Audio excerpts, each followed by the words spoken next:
नमस्कार विद्यार्थी मित्रांनो, रॉयल मराठी यूट्यूब चॅनलवर आपल्या सर्वांचं स्वागत आहे। आजच्या व्हिडिओमध्ये आपण पाहणार आहोत की महाराष्ट्र राज्य वित्त विभागातर्फे सहसंचालक लेखा व कोषागार नागपूर विभागासाठी भरतीची जाहिरात इथं घोषित करण्यात आली आहे।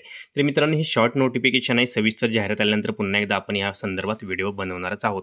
तर आता ही शॉर्ट नोटिफिकेशन माहिती काय देण्यात आली आहे बघा। महाराष्ट्र शासनाच्या सहसंचालक लेखा व कोषागार नागपूर विभाग नागपूर या प्रादेशिक विभागांतर्गत सहसंचालक कार्यालय नागपूर, कोषागार कार्यालय नागपूर, वर्धा, भंडारा, गोंदिया, गडचिरोली व चंद्रपूर कार्यालयीन कनिष्ठ लेखापाल गट क वेतन स्तर हा जो 10वा आहे 29,200 ते 92,300 या वेतन श्रेणीसाठी या संवर्गातील पदे पात्र उमेदवाराकडून केवळ ऑनलाईन पद्धतीने भरण्यात येत आहेत।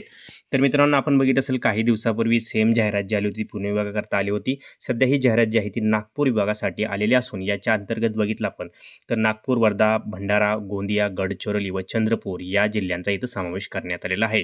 आणि यामध्ये जर बघितलं वेतन श्रेणी देण्यात आली असून आता ह्या संवर्गातील पदे पात्र उमेदवाराकडून ऑनलाईन पद्धतीने केवळ ऑनलाईन पद्धतीने भरण्यात येणार आहेत। तर मित्रांनो, इथं जर बघितलं ह्या टेबलमध्ये आपल्याला सर्व माहिती देण्यात आलेली आहे की पदे कोणती आणि कशा प्रकारे इथं आरक्षणाच्या नियमानुसार विभाजन करण्यात आले। हा टेबल संपूर्ण पाहून घ्यायचा। एकूण 56 पदे इथं आपल्याला देण्यात आलेली आहेत।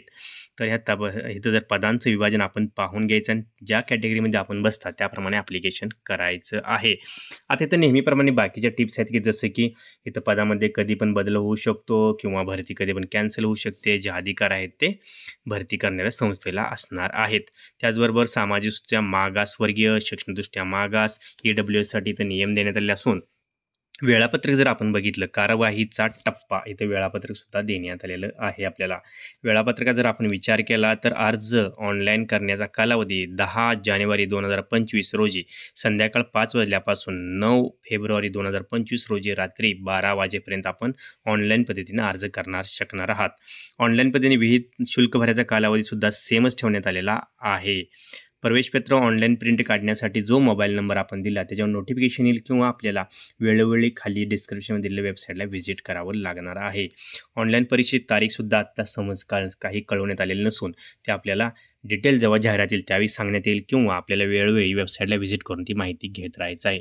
आता इथंच तीच माहिती आपल्याला दिसते बघा, काय लिहिलं आहे, आवश्यकतेनुसार वरील वेळापत्रात बदल झाल्यास वेळोवेळी ह्या वेबसाईटला व्हिजिट करून आपण ह्या वेबसाईटच्या टचमध्ये आपल्याला राहायचं आहे जेणेकरून आपल्याला भरतीच्या संदर्भात नवीन अपडेट मिळत राहिली पाहिजे।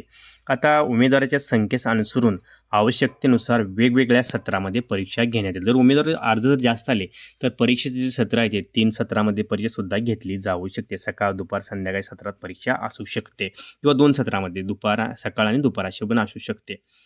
आता किमान शैक्षणिक अर्हता या पदासाठी जर आपण बघितलं तर काय देण्यात आले भाग बघून घ्या। तर ती अशी आहे की शैक्षणिक अर्हता आहे कोणत्याही पदवी आपल्याला असणं आवश्यक आहे, परंतु मान्यताप्राप्त विद्यापीठाची पदवी आपल्याला असणं आवश्यक आहे।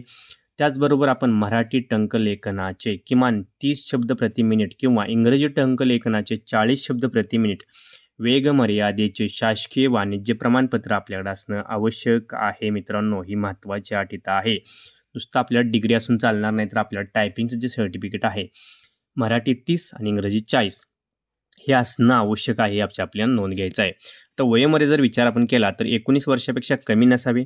खुल्या वर्गातील व्यक्तीसाठी 38 वर्ष व मागासवर्गीय व्यक्तीसाठी 43 वर्ष, दिव्यांग व अनाथ व्यक्तीसाठी 45 वर्षापर्यंत इथं वयामध्ये सूट देण्यात आलेली आहे।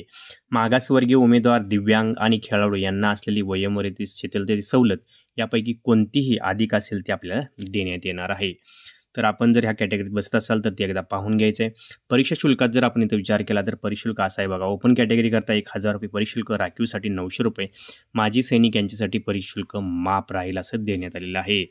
आता इथं काय म्हणत आहे, प्रस्तुत जाहिराती परिसंदर्भातील संक्षिप्त जाहिरात असून अर्ज स्वीकारण्याची पद्धत, आवश्यकार्यता, आरक्षण, वयोमर्यादा, परीक्षेचे स्वरूप, परीक्षा शुल्क, निवडीकरण प्रक्रिया याबाबतचं सविस्तर तपशील 10/1 रोजी आपल्याला बघा इथं सांगण्यात सुद्धा आलेलं की 10/1 रोजी ह्या वेबसाईटवर सूचना उपलब्ध करून देण्यात येणार आहे। त्यावेळी सुद्धा आपण नवीन एक व्हिडिओ संक्षिप्त बनवणारच असून मित्रांनो, ही जी आत्ता जी आली ही शॉर्ट जाहिरात आपल्याला आलेली असून ह्याच्या संदर्भात आपण सध्या माहिती देण्यासाठी हा व्हिडिओ बनवला आहे।